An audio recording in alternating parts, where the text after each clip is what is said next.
I'm pleased to welcome you from a whole bunch of places. This is a lot of suburbs in search of a city, including good old Burbank, California, Van Nuys, Beverly Hills, Newport Beach, Laguna. You pick your town. This is Southern California. And you know how to make a guy feel good. Hey. And you're not kooky, and you're just like all of us. You look just like the folks in New York. And we're counting on, well, I hope you're complimented by that. I am pleased to present two of the most successful entertainers in our business. They've hit the long ball for a long time, and what do you know? They've been buddies for almost 25 years. Here are Don Rickles and Bob Newhart.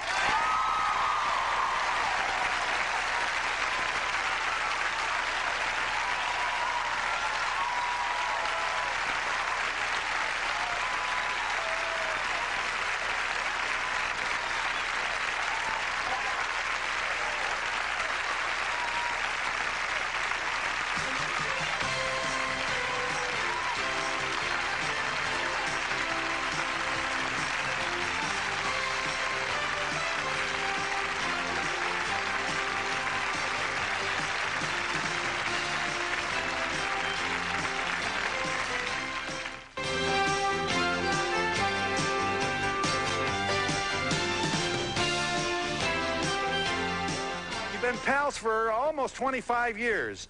You've been around the world together. Your wives are pals. You guys have been in trailers. You've been to Israel. Incidentally, Don, have you met the Pope?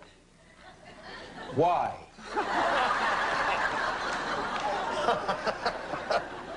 I met a few rabbis, but never the Pope.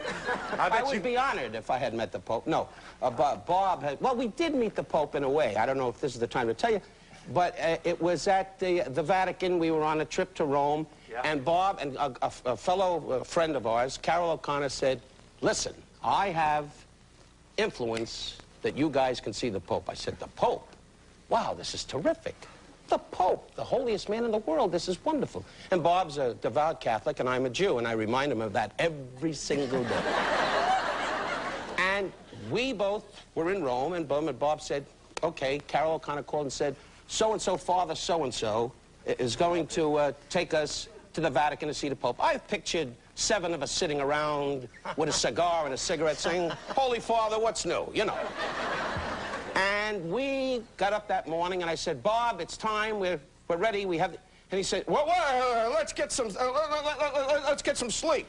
Bob talks like that because he fears an earthquake that didn't hit him yet.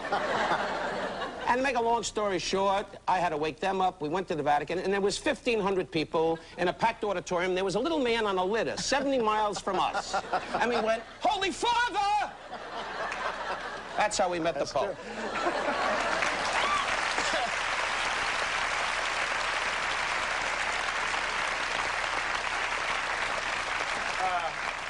Bob, just try and tighten up the answers just a little bit. Okay. It's only an hour show. You didn't really need me for this show, did you?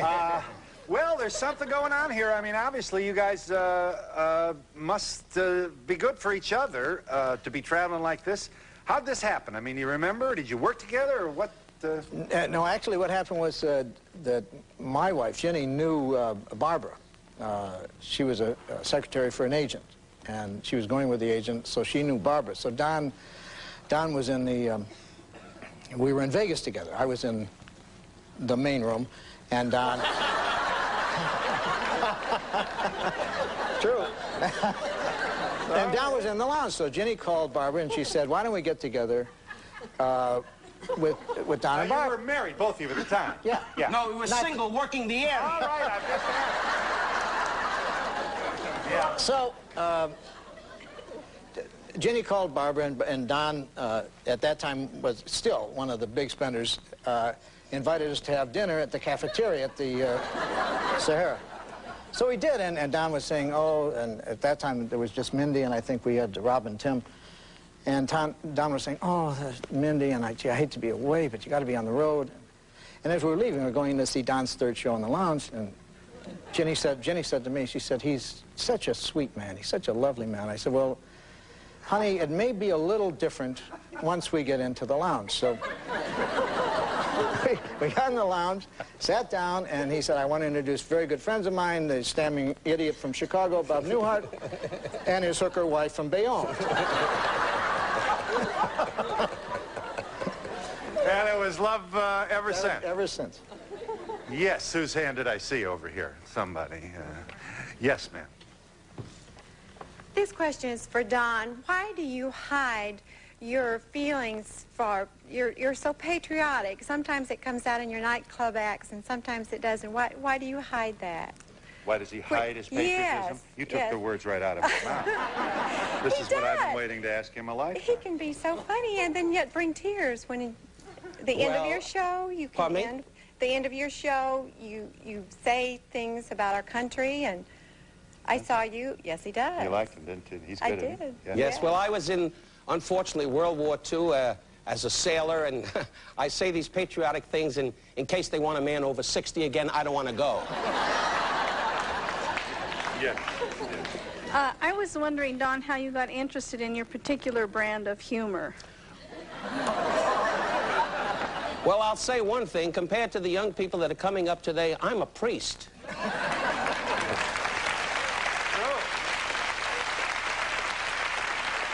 is a question for Bob Newhart. What's it like working with Daryl and his other brother, Daryl? Well, they've become almost cult figures. They're like... They become generic, because I'll go to a place and somebody will say, you know, we got Larry and Daryl in the back. Have them fix it, you know, whatever. But they're great. They're very unusual. They're fun to work with. And the interesting thing is that Daryl come to the script reading, which is on Monday, even though they know they aren't going to have any work. This is for both of you. Excluding each other, who are your role models? Excluding each other, who are your role models? Well, I can only speak for myself. My role model was, thank God, is Frank Sinatra and Milton Berle.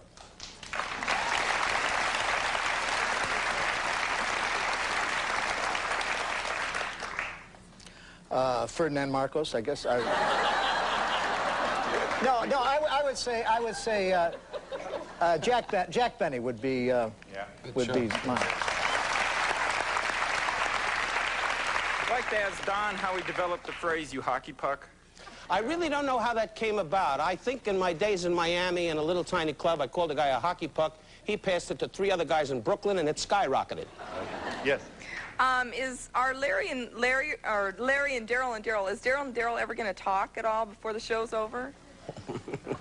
If this year is our last year, that's a possibility that they might say something. I don't know. Hi, you both have very unique comic styles. Did you start with those styles when you first started your career, or did they evolve from something else? Go for it. Well, I don't know. I think to me, it's just being around at the right time. I mean, I talk like this. This is not a put-on. Yeah.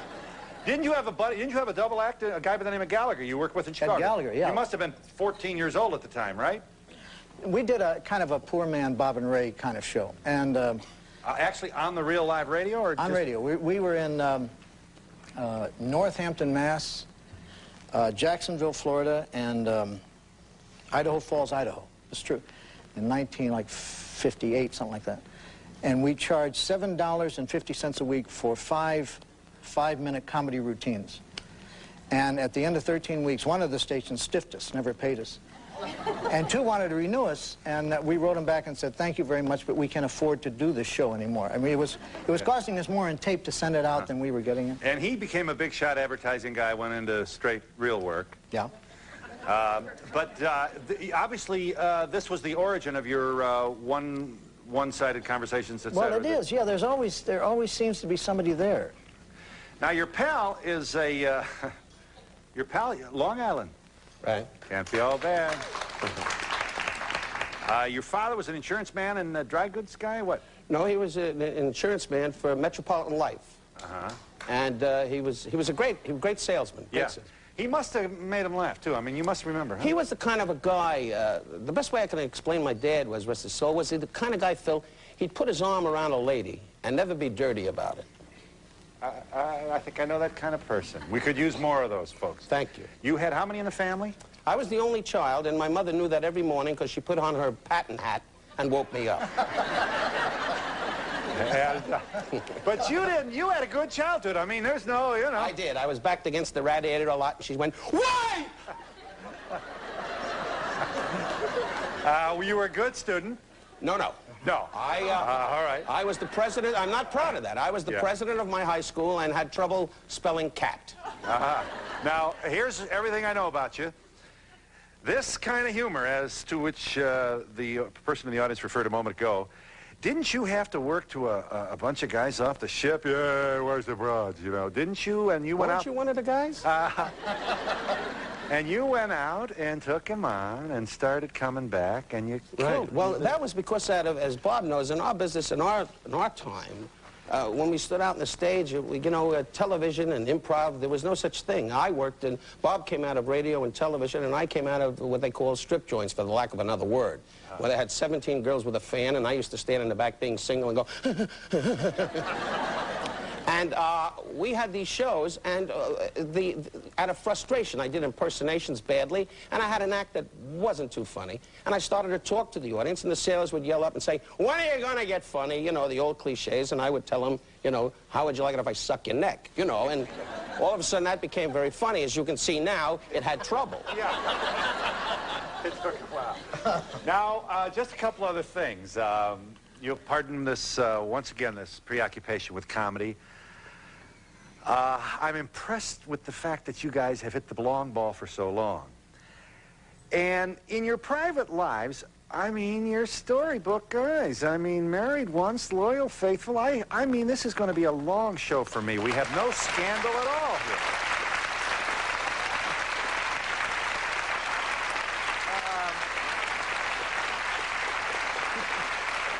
I am not the first person that you've heard. You guys are probably never going to get on Current Affair now. You should know that. You also seem to have whatever neurosis there might be there, and I hope there's some. That's what makes us human, but it's very, very manageable. Neither of you drink, certainly to excess. What is this? How'd this happen to Bob, the Gentile and the Jew along the way? Well, somebody called me up and said... You have a sister and nun, a real live nun. Yes. Well, I mean, this is wonderful. As opposed to what? Well, I mean, it's just a great Irish Catholic Chicago family. All right, go ahead. I interrupted. Go ahead. Somebody called me up and they said, "Look, Don Rickles is looking for a best friend."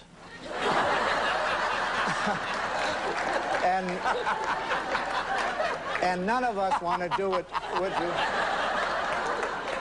And I said, "How long?" They said, "A year at the most."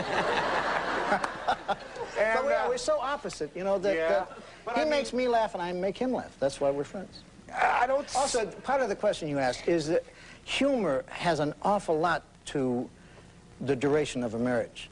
Some of the longest show business marriages are comedians. Yeah. Ruth, may she rest. Nope. And Milton. Jack Benny. Yeah. George Burns. Yeah. And I also think, which Bob and Thomas. Danny Thomas, let's get it in. And Rosie. Yeah. The secret of his success, by all means. Great couple, and you're going to come into a lot of money someday. I'm telling you.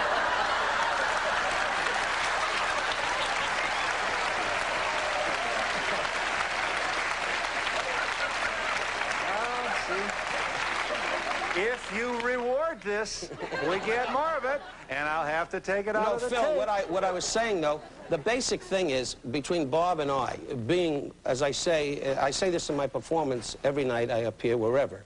I always mention Bob, which is unusual for a fellow comedian to mention another comedian every night in his performance, because I mean this from my heart. The basic thing is, for all of us, the great thing is, as Bob always says, it's key.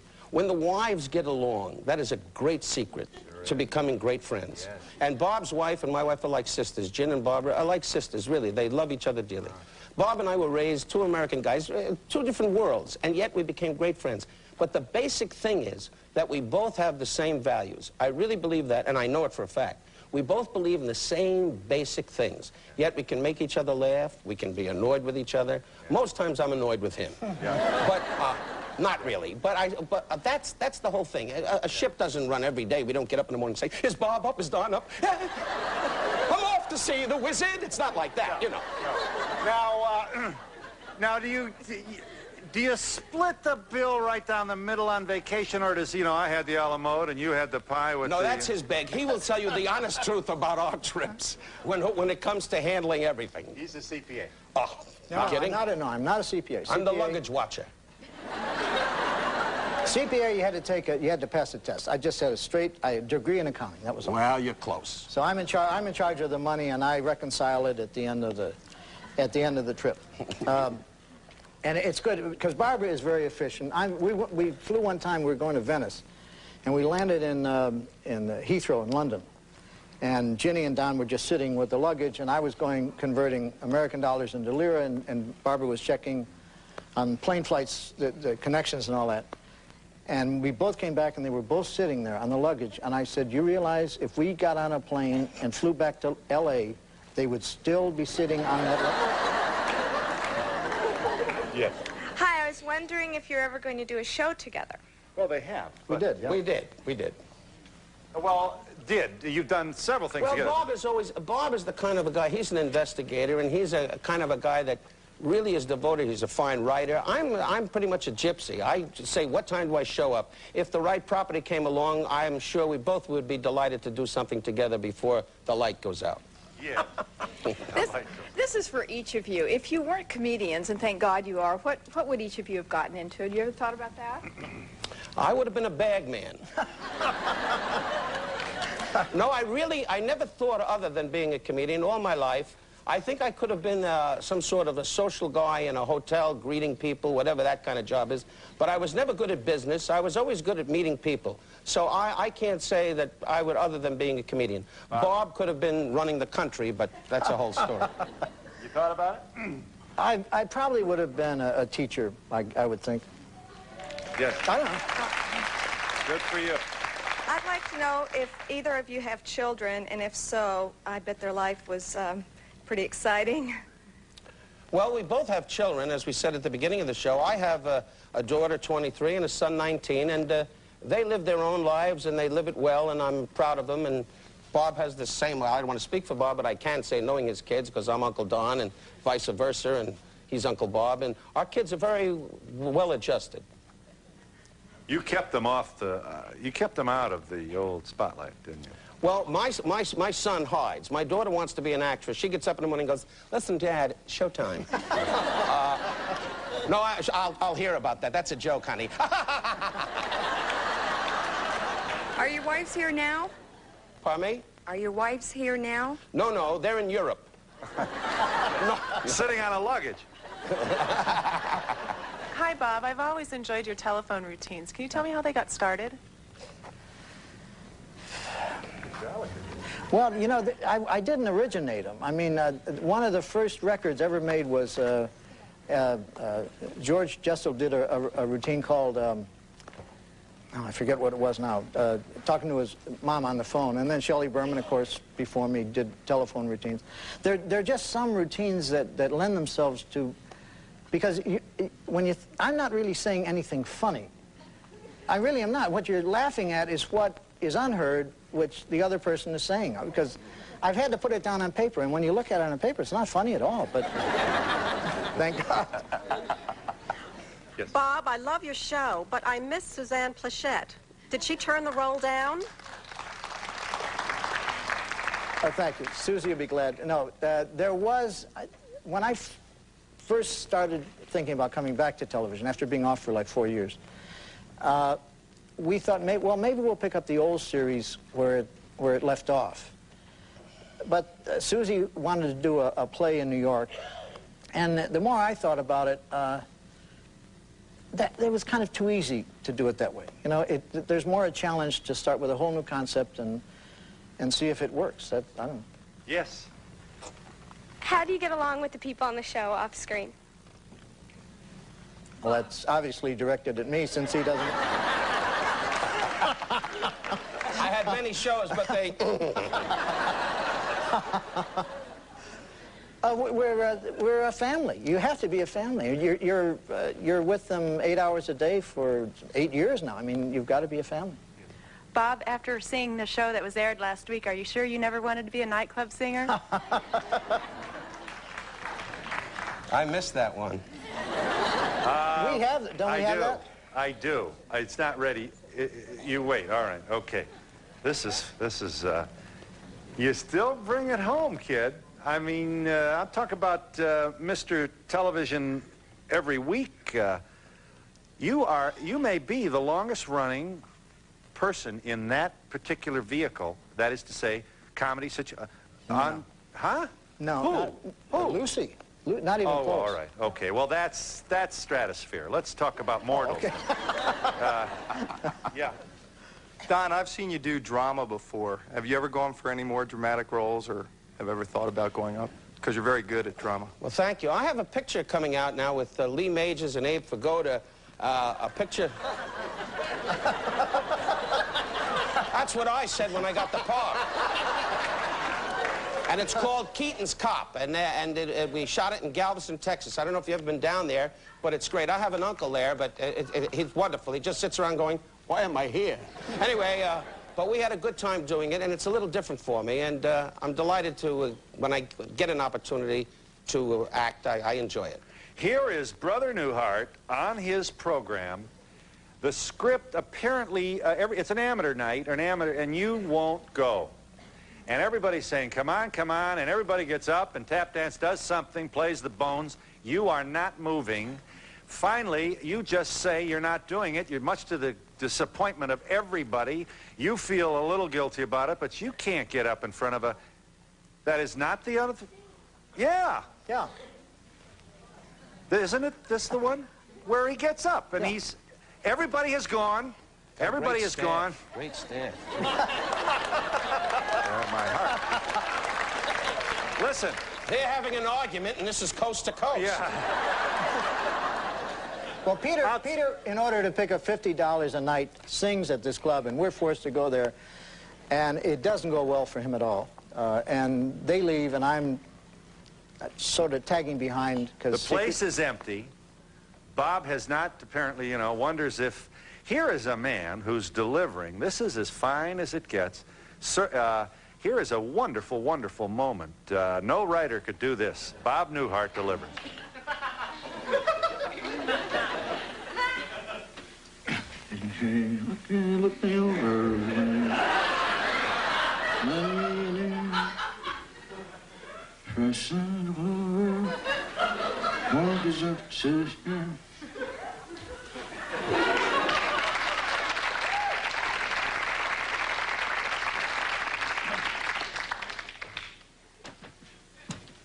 But don't pass the plate, folks. Don't pass the cup. I figure whenever I'm down and out, the only way is up.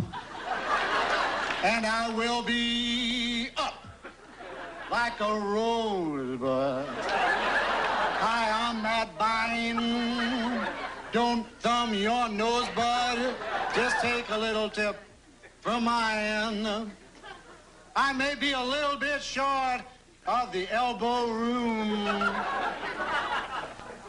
but let me get me some.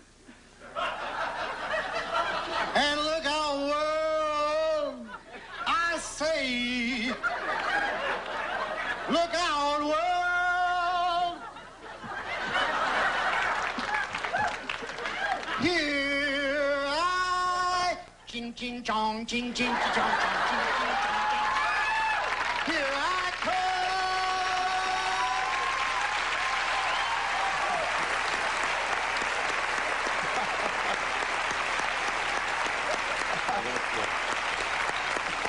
We'll be back here with Bob Newhart and Don Rickles in just a moment.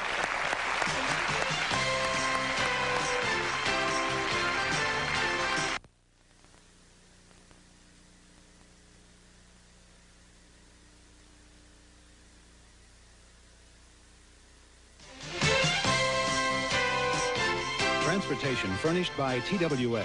We're called Trans World Airlines. But don't take the world part too literally, because even though we do fly most of the world, this is the part of the world we fly most. Today's TWA. Brian, let's see some of this stuff. I want to see this album business. I promise I'm gonna get you on here. You better. Huh? I what? You better. I know. Listen, I don't want you mad at me, but I do want a show. Show them here, Brian, from the Newhart, Rickles. Here we go. Here's the cast picture of the Newhart. Okay, we'll go through quickly. You know these people. Here's Newhart. Look at this. Prince Charles, Farrah Fawcett, and Johnny Mathis. Here's Newhart with Rowan and Martin. Oh, yeah. Here's Brother Bob with Ed Sullivan, and with Buddy Hackett, Gene Wilder, and then that's the cast picture. Now we move to Don. Here's Don with Tommy Lasorda. What's not to love there? Rickles. Next, there you are with Cary Grant and Fred Astaire. Boy, I'll tell you, we should all have this kind of life. Here's Rickles and Reagan. You know them. Rickles and Cosby. Rickles and Hope. Rickles and Johnny Carson. Rickles and Frank Sinatra. Rickles and the Duke, John Wayne. And there you are with Clark Gable. Come on. Boy, you've been around the world here. Yes, yes. Hi, I don't mean to put you on the spot, but I was wondering, Don Rickles, how you felt about Jackie Mason and his new role on Chicken Soup. Does it make you feel, well, how do you feel in general, I guess, about racial jokes? Does it make it any better or more acceptable if the person telling the joke is of the same ethnicity that the joke is about? The whole idea is it's what the public enjoys. Jackie Mason has attained, it took him a long time, he's attained great success. I can only say I wish him the best, and I must say, it's according to what your taste is. If you enjoy that, wonderful, then he's a winner. If you don't, nobody begs you to turn it on, so. Yes. Don Rickles, you're like two different people. Today you're so cute and like a teddy bear, and I want to hug you. But I was in a show in Las Vegas, and I wanted my money back because you were so rude. God love you.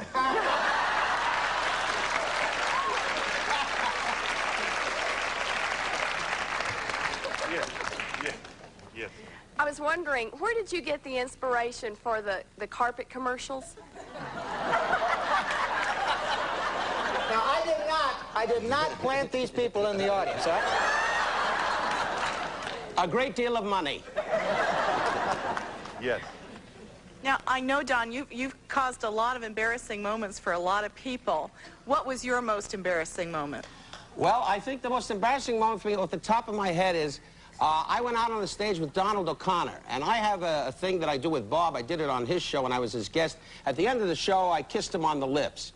And Donald O'Connor was out on the stage with me in Las Vegas many years ago, and I said, Donald, I love you. And I kissed him on the lips, and he bit me.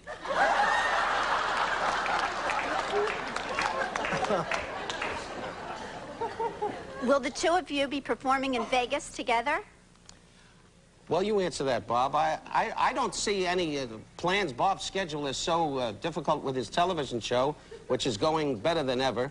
I would like someday to have some sort of performance live between the two of us. Maybe that'll come about, but right now, his schedule and mine is as such that I don't see it in the immediate future.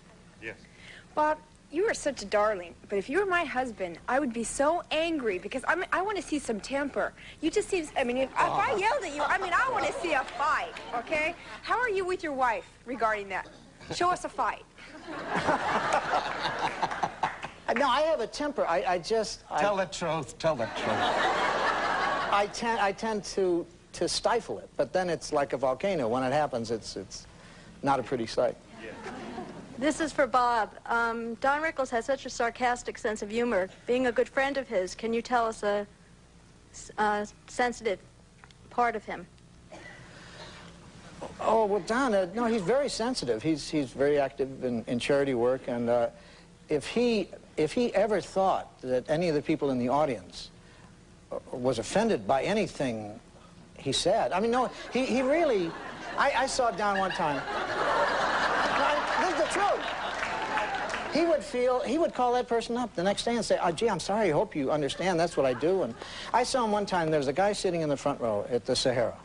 Guy had on the worst hairpiece, the worst rug I have ever scene in my life. And he's sitting right in the front row, and I'm going, oh, my God, how could they put this man? And Don keeps walking past him, not saying anything. Finally, he just looks down and he said, no one would guess, sir. And he walks on. The guy spent the rest of the show under the table. He wouldn't come out. Bob, I love your show, and I hope it goes on for a long time. But when it does end, what do you have planned for the future? Well, I would take like a year or two off and probably do personal appearances, and then probably come back in another vehicle. I can't imagine retiring. I can't imagine playing golf every day. It just, you got to do something, you know. Hi, Don. When you were a kid, did you get beat up a lot with your sarcastic?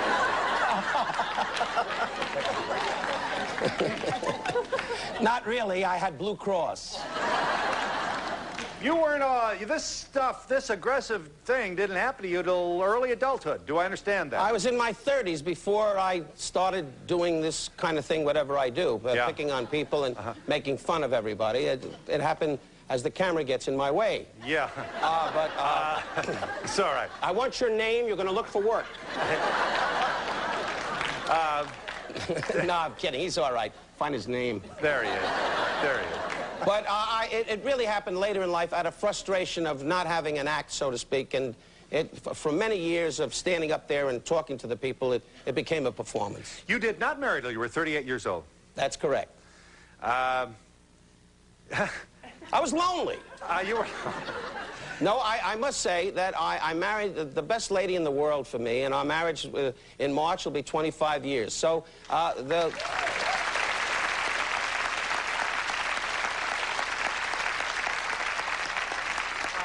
Now, do you still, both of you, still get the buzz before the solo performance in the big room where the guy has just spent $100 on a bottle of champagne, and you guys better be funny, if you know what I mean? That can be a tough out. Well, Bob, I think you agree, right? It's always a challenge to us, right? Yeah, I remember reading, one of the young comics wrote that he said, you know, there's the first show, but no matter how good that is, there's still the second show. And I thought to myself, wow, what insight. You know? That's the way it is, no matter, you know, but people have been doing that for years, long before us. I mean, it's just, if you're not nervous, there's something wrong. Yeah. Bob, you being Catholic and Don being Jewish, have you tried to convert him, and if not, why?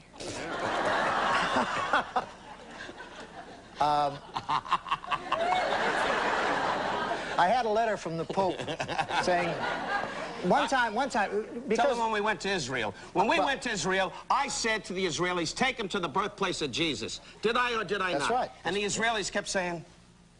Anyway, one time, we called Donna Barbara and we said, what did you do today? Because this is a Jewish tradition which Catholics don't have.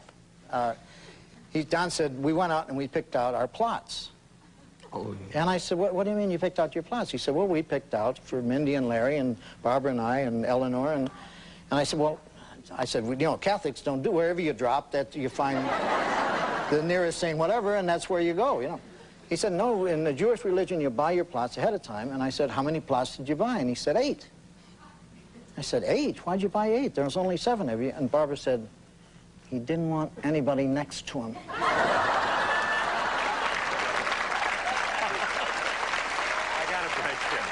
We'll be back in a minute with Bob Newhart and Don Rickles in just a moment.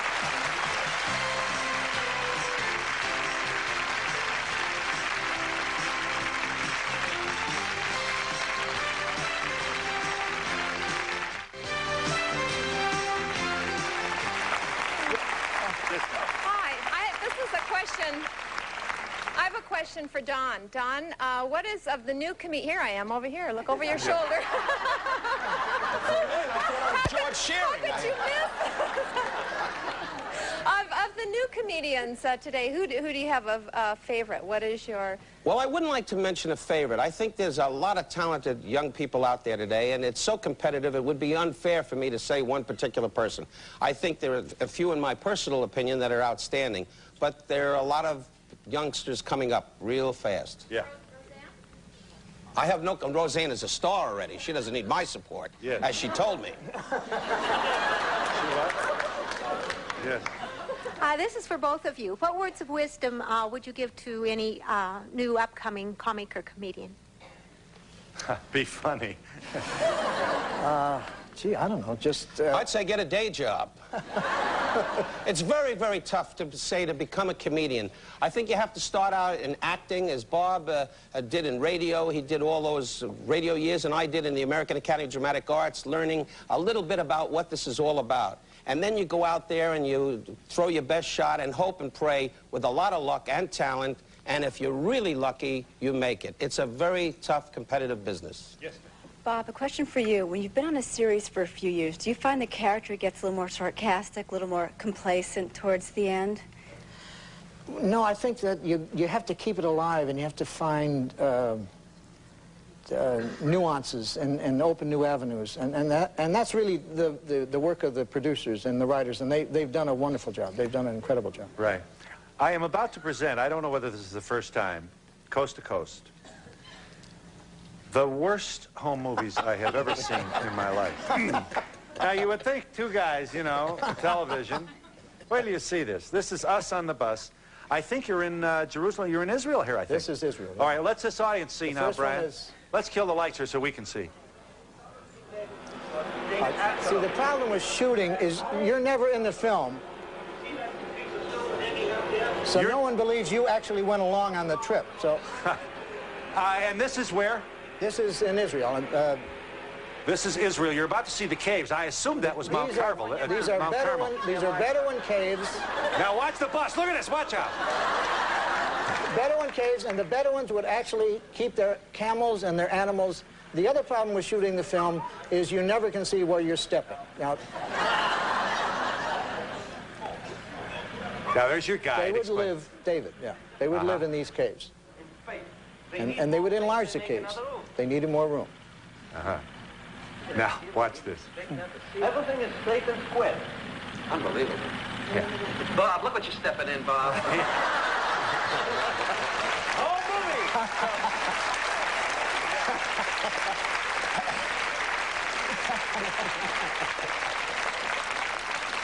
Hi, you're both so cute. Bob, how long have you been married, and are any of your children, either of you, following in your footsteps at all? Well, I'll be married 27 years in January. And my oldest boy, Rob, turned 26. We just celebrated his birthday. It's very close, but we made it. Being Catholic, we just... Timmy is 22, and he's a gopher at MTM. My daughter, Jennifer, they've been around the business, as with Mindy and Larry. You know, they'd be backstage. So they know the glamorous, but they know the unglamorous. They know what it is to walk through a kitchen to go on stage and say, be careful, don't step in that, you know. And, so they're pretty level-headed about their expectations of the business. And as I said earlier, my daughter is studying as an actress. She's studying very hard. And she has a part-time job also. And my son is interested behind the scenes in film editing and directing, and he's very, very involved in that, and I wish him the best. Pardon me. Yes. Don, considering your brand of humor, have you ever had any lawsuits against you? No. Are you planning to make trouble? Of all the travel trips that you've taken together, which is your most favorite? That's tough. Well, I would say Israel. That was incredible. Yeah. Paris was the toughest because our wives sucked every dime we had out of it. But I would say Venice also. Venice was one of the most beautiful cities in the world. We really did. In the gondola, the two wives going, this is exciting. Yes. Phil, Bob, on your show, do you have any children, or will you have any children? Well, no, I won't. But this year, Julia Duffy was pregnant, and we're going to incorporate that into the show. She's had Daniel already, but I think in January she has the baby. And yeah. I wanted to know, since you're best friends and all, if you both have the same barber. As a matter of fact, we do. That's the truth. Brian, he's our barber. And he comes in, and in 10 minutes, $300 to go, that's it. Hi, Mr. Newhart. Your comedy is fairly subtle and straightforward, and in both your shows, both Bill Daly and Tom Poston play more or less dim bulbs, where you can, you know, their characters are people that you can play off against, and your comedy is brought forth more. Do you prefer working with people or characters like that? You like to be surrounded by stupid people? Or Well, now, see, I love playing opposite Stephanie and Michael, because, I mean, they're not stock situation comedy people. You don't see them every time you turn the dial, and they're wonderful to work against. I love working against Larry, Daryl, and Tom and Mary, and it's, you know, I work against people, I guess that's what I do. This question is for both of you. How long ago exactly did you start in Las Vegas, and how has it changed from then to now? Well, I would say I started before Bob in Las Vegas. In my day, it was an individual owner. Today, it's corporate operations, and it's hard to reach, except I work for Steve Wynn at the Golden Nugget, and he's one of the few guys that's a one-on-one guy that I can pick up the phone and say, Steve, you know, my toilet paper didn't come. And he would sit in his penthouse and said, who cares, you know. But it's a different world. In the beginnings, when Bob and when I first started, it was more of one-on-one guys, and now it's big corporations with a lot of people from Japan wandering around going, you want to play golf? That's Vegas and a lot of other places. And we'll be back to good old Burbank, California in a moment.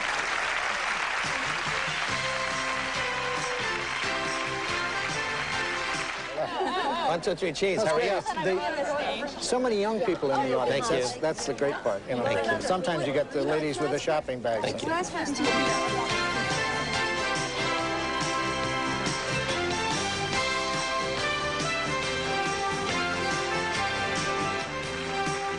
Take a second.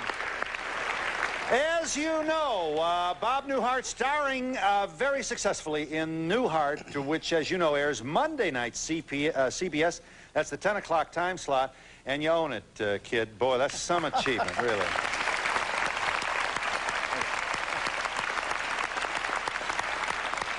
And Resorts International is very proud to bring you The Mouth That Roared, the Merchant of Venom. What do you want to call Don Rickles? Outside of being a very loving guy with a wonderful family, he's at the Golden Nugget in Las Vegas, Decembers 1 and 2. Don't forget Keaton's Cop with Lee Majors and Abe Vigoda on the big screen. I hope it's a killer. I hope you make a lot of people.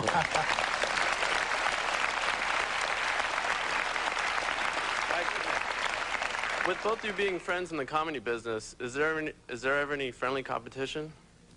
Well, I can say this very honestly.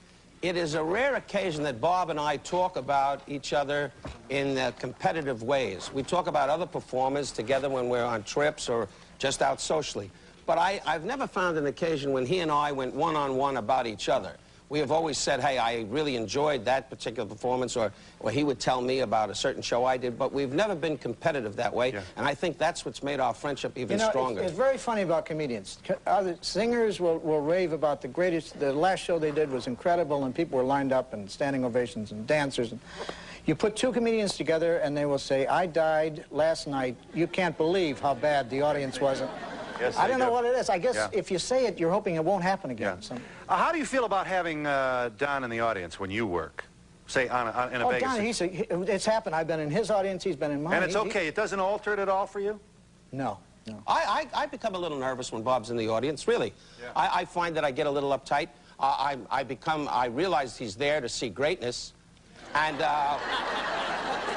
And we have a lot of fun, but being that I respect him so much, when he's in my audience and vice versa, I think he feels the same way. You know what would make me crazy, though? If the material doesn't crack the ceiling like it did last night, there's only going to be two people in the room who know, you and him. Do you know what I mean? It's... Yeah, Phil. All right, good night. Don? You're annoying, Phil. You really are. Don, will you be at the roast for Tommy Lasorda? No, dear. I just finished the roast for Tommy. I don't know when this is aired. Just this past weekend in Atlantic City. But I did a tape for them, and it'll be on tape what I say, because I'll be in the Orient with my wife looking to buy Chinese food. Hi, I'd like to know what the two of you were like in your school days. Were you the nerds or the class clowns? Well, I know that Bob was the student. He taught me how to add 4 and 4. I was the class clown. I have to admit that, yes. Don, I'd like to know, since you're such close friends, do you live next door to each other or in another town? No, no, I'm trying to move to another town. No, we live pretty close to each other. Yes, sir. Yes. This is for Mr. Rickles. I'd like to know, Kelly's Heroes is one of my favorite movies, and this new movie you're coming out with I hope can be as good. Do you ever get together with any of the old Kelly Heroes bunch? Well, Telly Savalas and Clint Eastwood I adore. Donald Sutherland I don't see too much. Carol O'Connor's a close friend, so we get together and I keep telling Clint, you know, that he looks good, but... And who is your favorite talk show host? Phil Donahue. Oh, thank you. And we'll be back in just a moment. You're getting mellow, kid.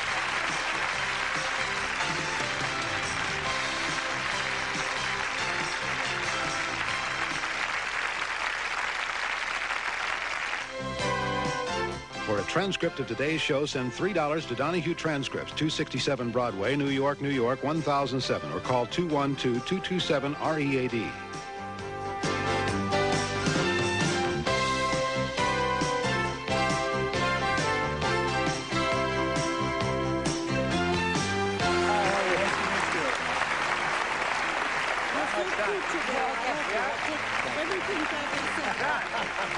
Thank you, Doc. Yes, ma'am. Mr. Newhart, I've seen you on your TV show every week, and then I've seen you in Reno on stage. How come your humor gets so mild on TV? Yeah, and you're so raucous and such a loudmouth. You know, if it ain't broke, don't fix it. That's my... That's very, very good advice. Services provided and promotional fees paid by the following. Audience to thank these two... Yeah, they're rolling out the good times with Yahtzee. Yahtzee players, lovers, and friends. With Yahtzee, the good times never end. Yahtzee from Milton Bradley. True Value Hardware Stores. Your place for service and selection where you will find quality tools, hardware, and housewares, along with helpful service. While in Los Angeles, the Donahue staff and guests stay at the legendary Beverly Hills, the only hotel after which a city was named. Limousines for Donahue Show guests furnished by Music Express Limousine Service, New York and Los Angeles.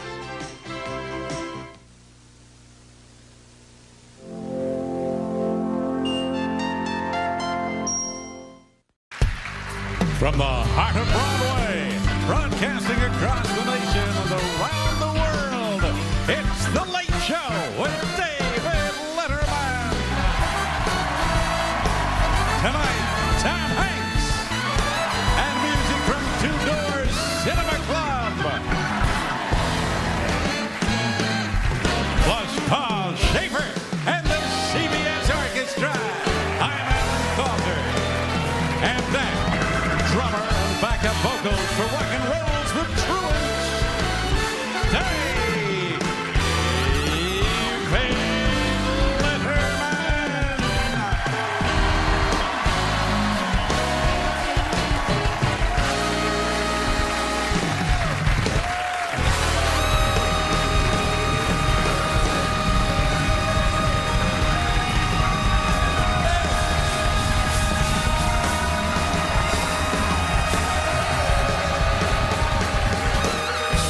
Thank you very much.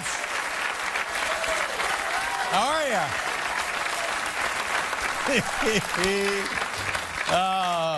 Welcome to the show, everybody. And big news here at CBS over the weekend. It was announced that I'm renewing my contract here at the television. So, yeah.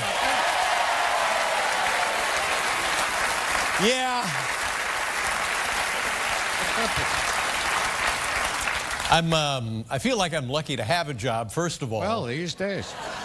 Because, and then I talked to my, here's what it came down to. After talking about it, and you know how you roll things around in your head, Sure. and you get a lot of hand-wringing and stuff. My family decided that they wanted to spend less time with me. I see.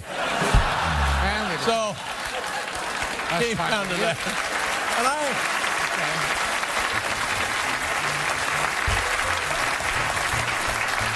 And You guys like football? You like the professional football?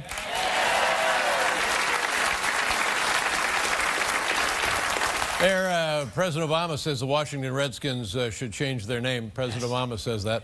And I thought, well, to heck with the Redskins. I think the Giants ought to change their name. Giants, really? We are the Giants. We're so enormous we can't handle the football. It's too tiny. It's pea-sized. We don't know. We're huge human beings. Giants, We can't find helmets that fit. We're the Giants.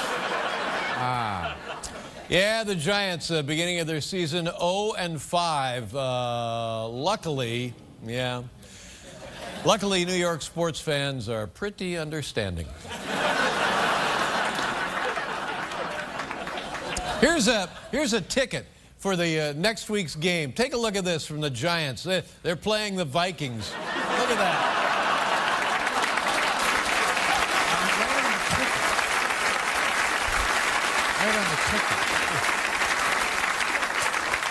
This always, you know, the government shut down, right? There's no government. I've heard about it. And so this made me happy. They're the printing bureau of engraving and stuff that puts out money. New $100 bill. Anybody seen the new $100 bill?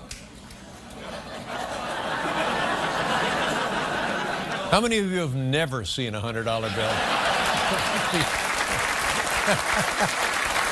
Oh, cut it out. But the new $100 bill is different. First of all, it's only worth $10. And people are upset. Financial purists, monetary purists are upset because Ben Franklin, who has long been on the $100 bills, been replaced by Ben Affleck. Well, they don't. I mean, how would that happen?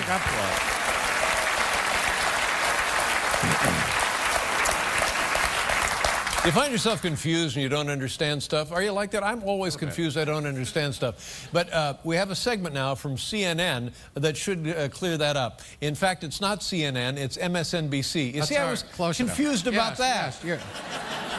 The segment is MSNBC, that clears it up. MSNBC, that clears it up. I hope this does clear it up. Take a look. The problem is, the thing about it is that the budget is at sequestration levels that was negotiated by Republicans. They agree on what the money needs to be spent. The fact is that the ACA has been vetted through the Supreme Court through both houses of Congress, and the president was reelected in 2012. How does that happen?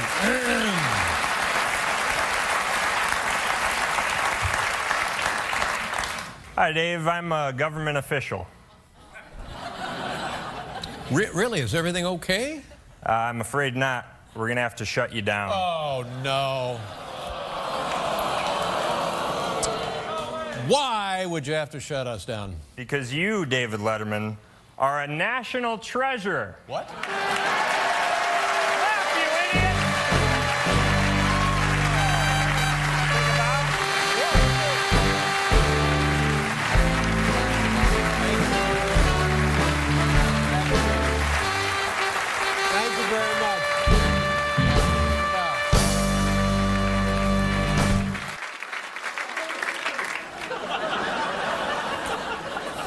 You know who's on the Today Show singing and twerking and hopping around and stuff? Yeah.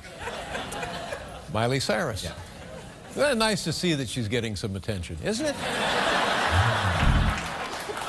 But no, the rumor is, and maybe Paul knows more about this, that Miley Cyrus is pregnant. Do you know anything about that? Is that what? Really? That's the rumor. That's what we're hearing. Yep. So that means now, ladies and gentlemen, she's twerking for two. Twerking for two.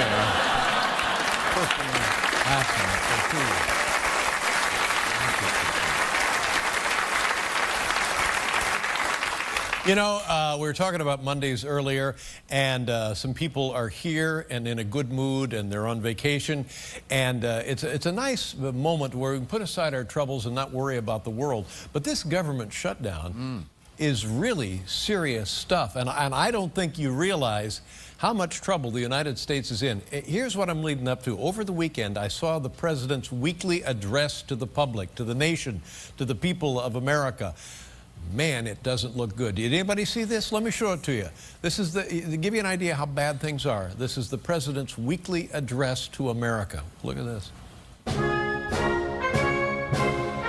First, here's what the Affordable Care Act means for you. If you're one of the vast majority of Americans who already have health care, you already have new benefits you didn't before. See, it's the wolves. Here's the wolves howling. Look, everybody, it's Paul. I hear it too. Good evening, everybody. Thank you very much, Paul. On the program tonight, ladies and gentlemen, Tom Hanks is here.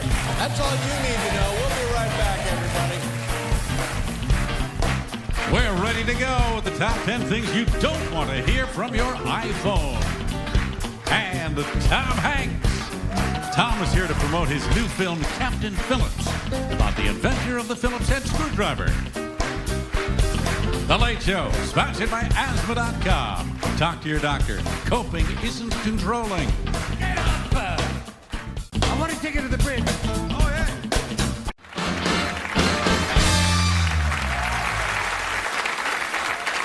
Ladies and gentlemen, here's tonight's top 10 list.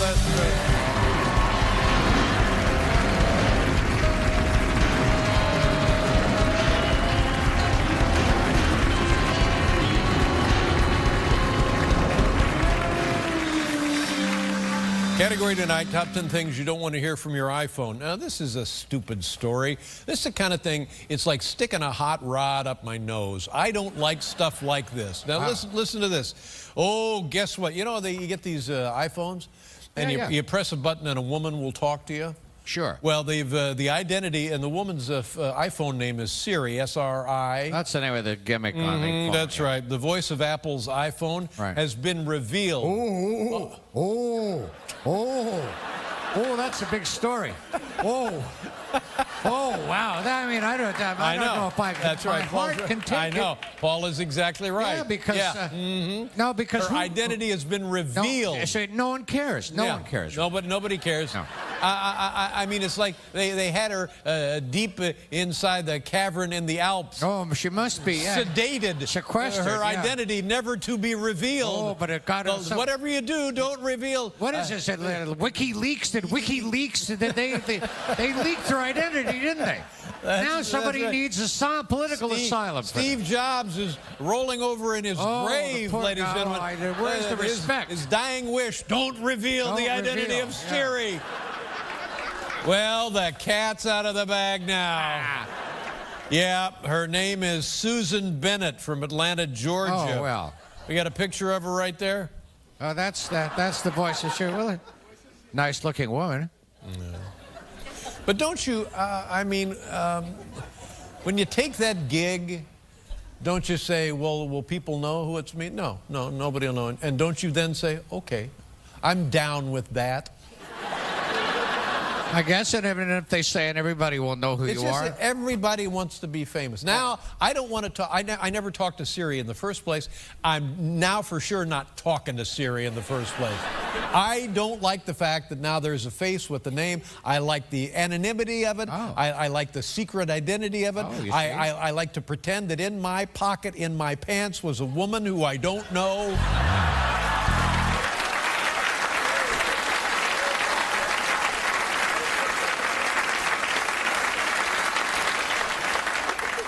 And they don't talk to you. Have you tried to talk to Siri? No, I don't have Siri. No, doesn't talk to you. What do you mean it doesn't talk to you? Oh, well, we were doing a little experiment and we punched in a thing and all she would tell me was the number of donut shops in my area.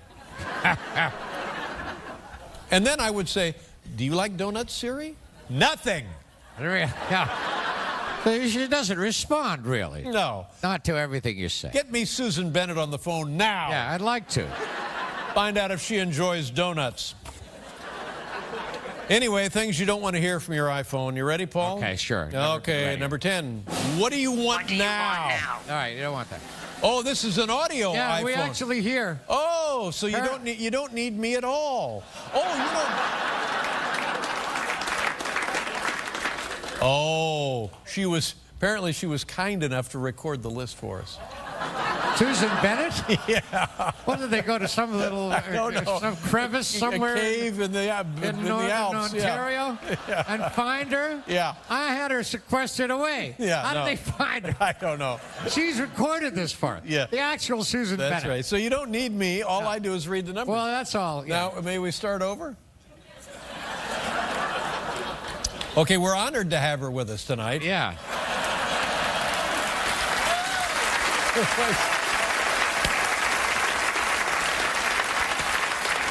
The actress who plays the voice of Siri, we'll find out what kind of donuts she likes. Right.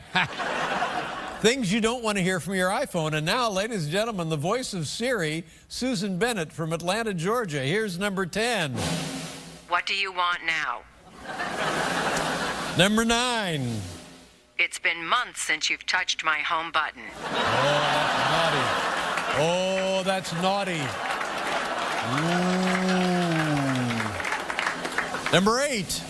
Go sit in the truck. Go sit in the truck. Number 7. I have an itch. Would you mind pressing the 6 key? Number 6. Text message from Anthony Weiner. I should be so lucky. Number 5. Recalculating. Stupid GPS lady. Number 4. I took pictures of you sleeping and sent them to your contact list. Number 3. Turns out your father is Frank Sinatra. Number 2. You have no messages, loser. And the number 1 thing you don't want to hear from your iPhone. You call that sexting?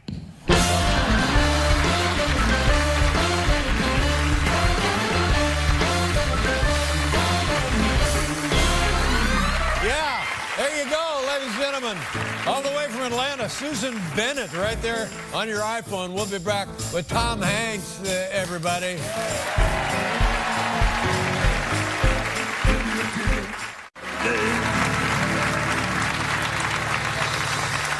Ladies and gentlemen, our first guest, here's a guy. Here's where the fun begins. This man, fun follows this guy around. He is a 2-time Academy Award winner starring in this movie is incredible. And I don't know why you're here. You actually should be watching this movie. We really should be. Yeah, what are we doing here? It's incredible. It's an account of the Captain Phillips hijack saga. It opens on Friday. Here he is, ladies and gentlemen. You know him, you love him.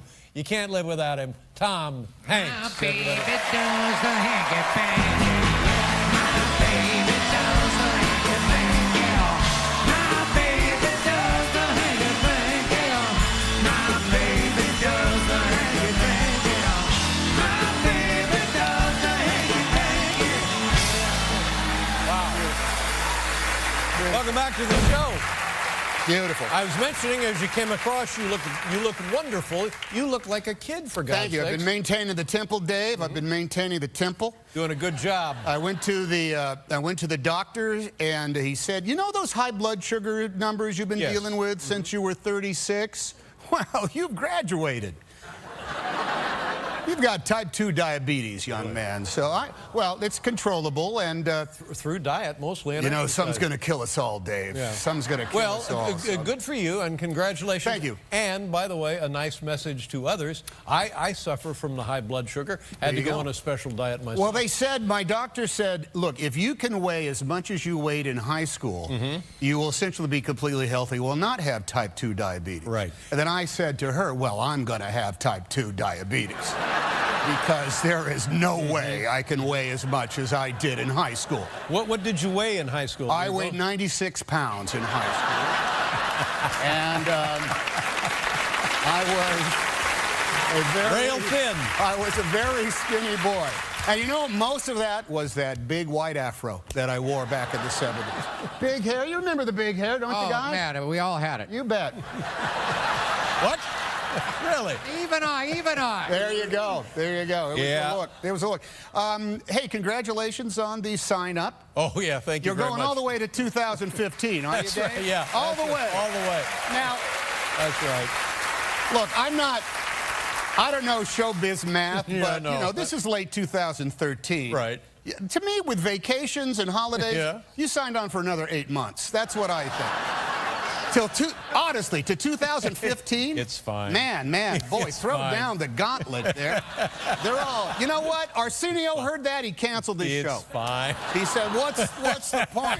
Dave's going to 2015. That's right, I know. Exactly, yeah. Man, oh man. Now listen, I want to talk to you about this Captain Phillips movie. Holy God, what a film. It came out good. It's hard to make a good movie. When did you make this film? Because it seemed like the turnaround from the actual event to the release of the film is pretty quick. We finished it about the 4th of July, 2012, so it's a little over a year ago. You know, I guess the studio bought the rights up pretty quick, and there you go, lickety-split. Tell me about the cast playing the Somali pirates. Okay, all right. These are my good friends, Barkhad, Mahat, and Faisal. Two guys named Barkhad. It's not like one guy named Barkhad. Right. Barkhad Abdi and Babko Abdi, I can't remember. It's like a long name. Boutros. Not like that. Not like that, These were guys, first of all, they're very talented. They're from where? Guys. Where are they from? All right, they are Somalis. Actually, Faisal is American Somali, but his parents are from Somalia. And they all live in Minneapolis. And they were the big Somali community that, like, you know, like how in New York you have Chinatown, Little Italy. Yes. Well, in Minneapolis, you got Little Somalia. And you could go there and eat. And it's actually a very vibrant community. And these guys were sitting at home one day, Barkhad Abdi was, who plays the captain. Musi. And he was watching the news, and this thing came on the news, casting call, Somalis wanted for Tom Hanks movie, which is hilarious because I was sitting at home in L.A., and this thing came on the TV. Movie stars wanted for Somali movie. And so we both answered Isn't that interesting? The thing. And out at the parking lot was Ben Affleck, George Clooney. Well, that's where they belong. Matt Damon. We were all lining up. They belong in the parking lot. I got the part. Yeah. Tom, this raises more questions. What about Minnesota, northern Minnesota, Minneapolis, St. Paul? What about that region of the world attracted a Somalian community? I believe a bunch of Somalis were there, and the community just grew and grew. And actually, Abdi's an amazing story because he left Somalia when the war was going on. And was able to escape into Yemen, where he had to learn. He only knew 2 words of Arabic, and then they won the lottery, the green card lottery, the immigration lottery, and they got to come to the United States. And I guess their sponsors lived in Minneapolis with all the other mini Somalians. And he started high school knowing no English. And I said, well, how did you learn English? He says, well, his Somali friends, and he watched Jackie Chan movies. Yeah. Yeah. Which is like, no wonder your English is so good, my friend. Yes. Makes all But now, Tom, before they left their homeland, were they actors then? No, but you know, look, Dave, show business has this, like a racket element to it. As long as you are not self-conscious about a camera looking at you and the fact that you're pretending to be somebody else, you can figure out the marks and the lights relatively quickly. And these guys were all, I mean, relatively quickly. I'm not trying to make it seem easier than it is.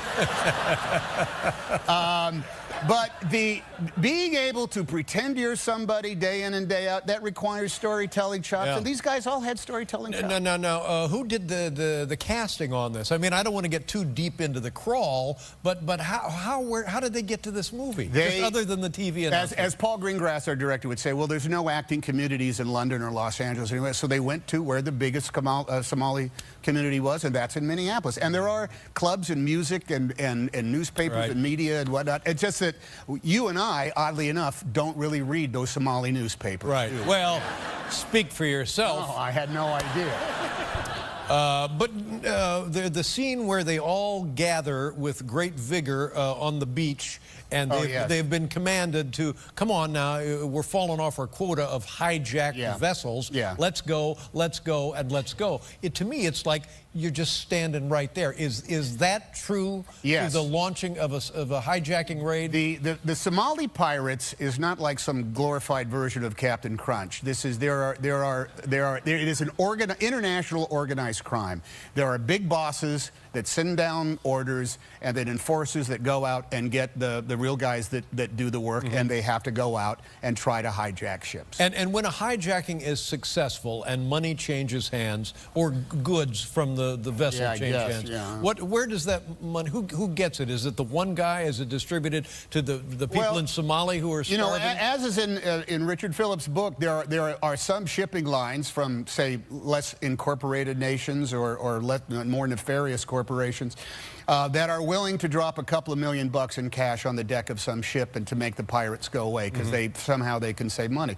There's also corporations that won't pay anything and just let the hostages be taken, and these are from less established places than, say, the Western world. Right. And there are still hostages being held in various parts of Somalia that were kidnapped, months ago, and they're just sitting there waiting because they come from places where they don't care about the law so much. Is it holding steady? Is it on the rise? Is it declining? I couldn't tell you that, sir. But in your case of your story, Captain Phillips' story, there were no arms, no defense mechanism on the ship. This is interesting because everybody says, well, why didn't they have guns?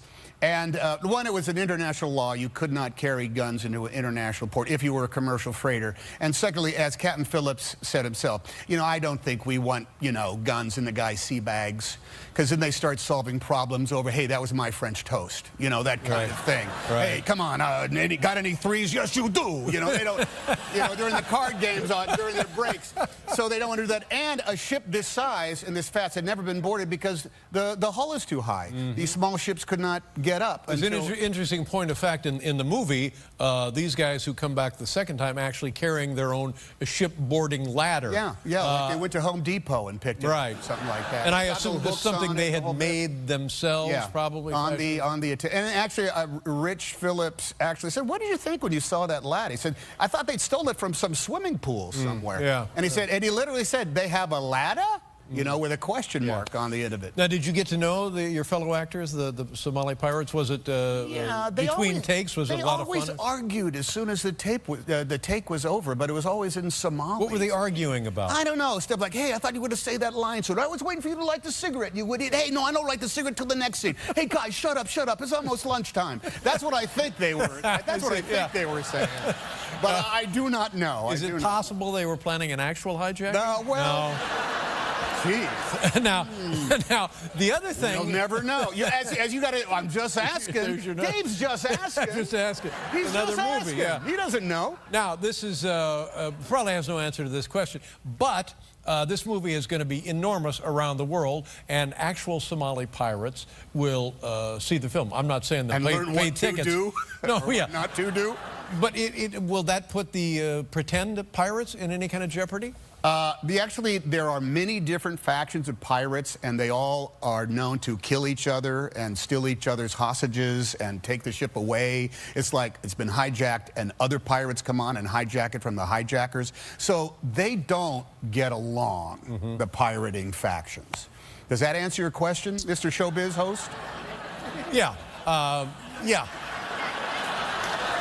That's right. But we're saying, what have we taught the pirates? Is that what you're saying? No. I am just saying that some actual pirates are sitting at home and they decided not to become actors. Oh. And they're watching the movie and they say, oh, there's Larry and Ted and Kit. I see what you're saying. And then, wait a minute, those bastards are making us look bad. We're the real pirates. We're going to go after them. Man, this is a dilemma I don't think anybody's paid any attention to. You are thinking this out too much, man. You just sit there and worry about your blood sugar. We'll be right back with Tom Hanks, ladies and gentlemen.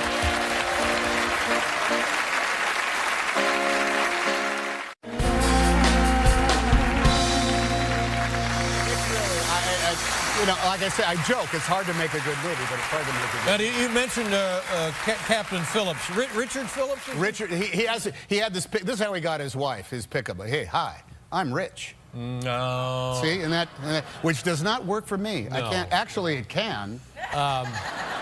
I believe you're married. I've been happily married for 25 years. I use it on my wife. It worked once. Now, That's what kind of a guy is he? Because and by the way, what a tremendous movie, and what great performances. And in the end of the movie, and I guess we know how it ends. Spoiler alert. Yeah, no. But how is the guy now? First of all, he's an accomplished merchant mariner, and that is nothing to sneeze at. He went to the academy, studied for years, and he has had high seas adventures brought about by Mother Nature and chemical fires and things like that. And he in the movie, he's portrayed as a guy who kind of knows what to do if you're being attacked by pirates. There is a training, I guess, and some protocols that you have to know. Yes, he does. And he was the captain, so it was his responsibility. Onshore, when he's not working, as happy-go-lucky and easygoing as can be. How long was he off after the trauma of this event? I think he stayed away for maybe 6 months, 8 months, but he's gone back to work. Now, not in the same part of the world, but he's gone back and been a captain for the same kind of ship. He's very proud of the job that merchant mariners do. He's doing sunset cruises in the Bahamas now, isn't he? I think he does the 4 to 8 p.m. booze cruise from... Oh, man. How long were you actually on board? Were you on one of those big... Yeah. We were on the Maersk Alexander, which is an exact replica of the Alabama, and we had I want to say a Danish, much of the crew was Danish. There's a lot of Filipinos, people from all over the world, and they were fabulous as far as teaching us the procedure of how to be on... Were you actually at sea? Yeah, we were. We were off Malta.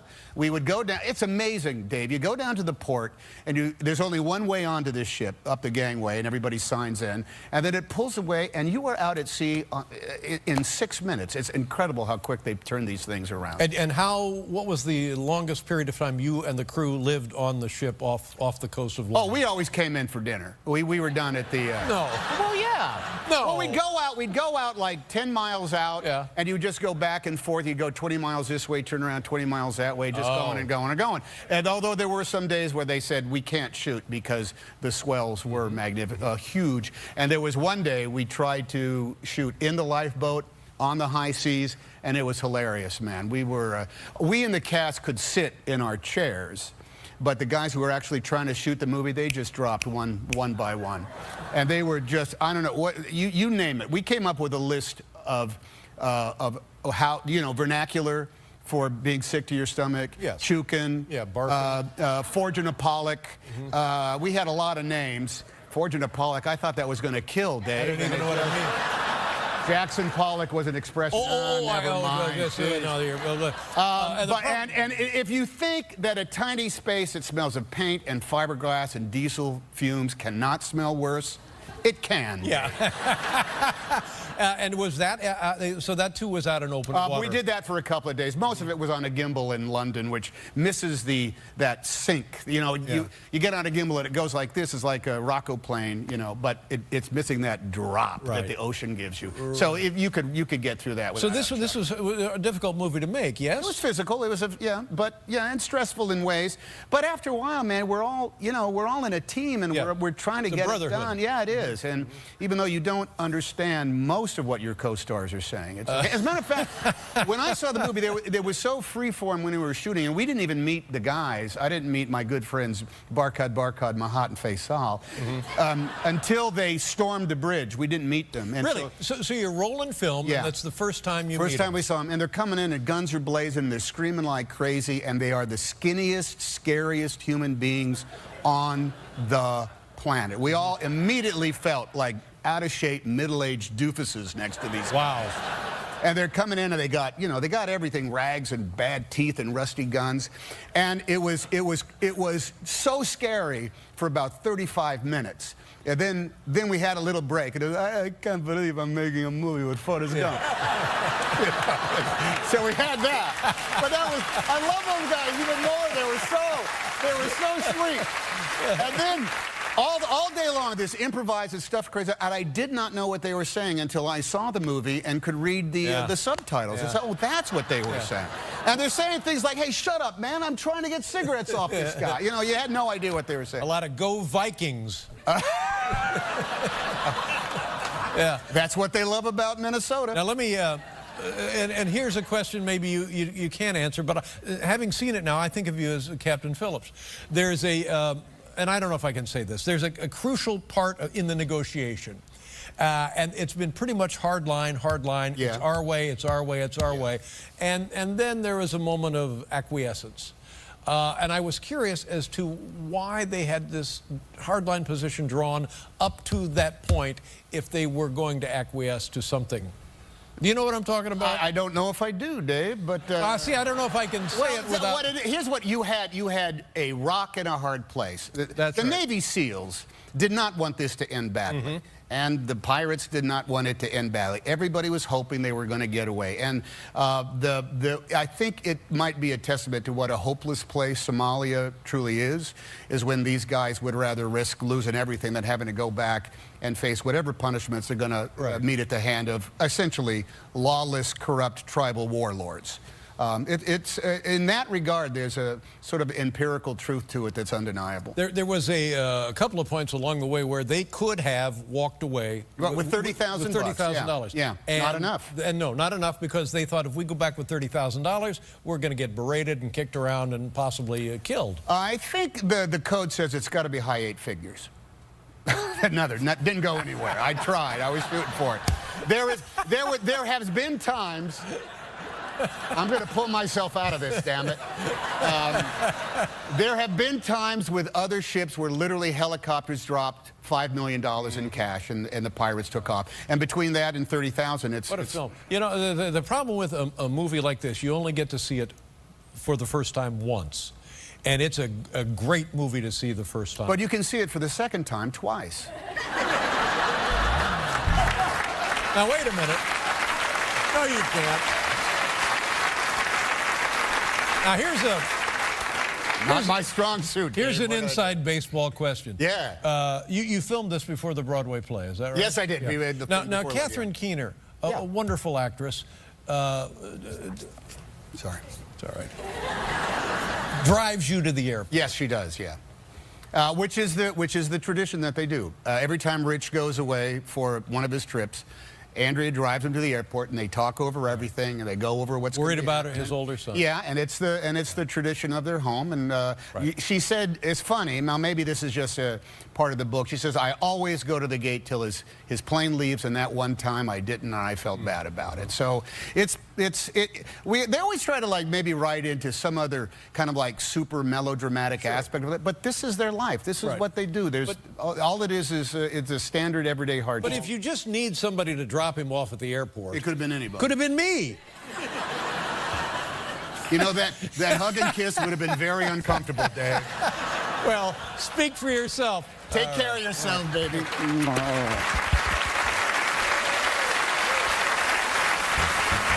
We'll be right back with Tom Hanks, ladies and gentlemen.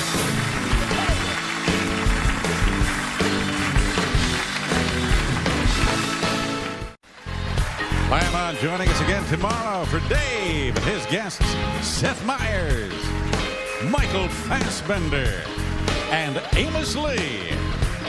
Visit CBS.com/Late Show to watch Two Door Cinema Club live on Letterman. Two Door Cinema Club's exclusive online concert from the Ed Sullivan Theater can be streamed on demand. It'll cure what ails you.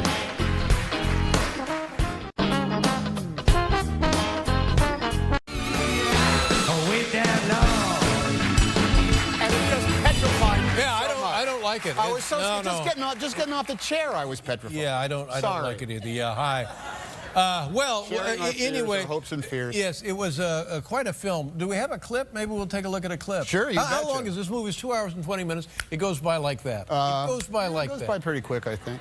Now, I know in your filmography you've made, I don't know, 60 movies, 65, sure, 100. Yeah, why not? And it's impossible to say, oh, I like so-and-so better than so-and-so and so-and-so and better, but this has to be one that's near and dear to your heart. They're all and great soul. adventures, and you always have a moment where you see them and you go, man, that's better than I ever imagined. How many times have you seen the film now? I've seen it once. Seen it once? Yeah. I saw a cut a long time ago, but I just saw it recently. You know, it's a little tough to see movies I mean, they'll be on cable after a while, and I'll turn them on for like 36 seconds, and I'll say things like, Thursday it was raining. I just had an argument with my son, and I know that's what I want to see. I remember what was going on when we shot this. Isn't that crazy? Yeah. Because what you try to do is remove that altogether. It's disbelief, suspend everything, but yet when you see it, it brings you right back to your daily, right that day. Daily mundanity. Is that a word? Sounds good to me. Yeah. Let's ask Siri. He's funny, ain't he? By the way, yeah, I didn't realize that the government had shut down Monday top 10 rehearsals. When did that? Is that a Ted Cruz No, thing? they did. They did, and it's a small sacrifice for the freedom of this great republic. That's right. Greatest nation in the world, right? Now, here. we have a clip. This is going to be exciting to see this clip. It's Captain Phillips. The streets will be empty. Hospitals will reschedule surgery. Births will be delayed because people will be going to see Captain Phillips. It opens on Friday. Tom, what are we going to see here? This is a moment where there is looks as though there's a glimmer of chance, and after 4.5 or so days, Phillips takes a shot. You this? Yeah, I did. Yeah, I just asked you this? Yeah, it's all right. Dave, I love to hear myself talk. It's this movie. I don't know what else to say about the movie, but I'll go. You and I should go see. Let's go, Dave. All right, we'll do that. Tom Hanks, ladies and gentlemen, Captain Phillips. We'll be right back with Two Door Cinema Club, everybody.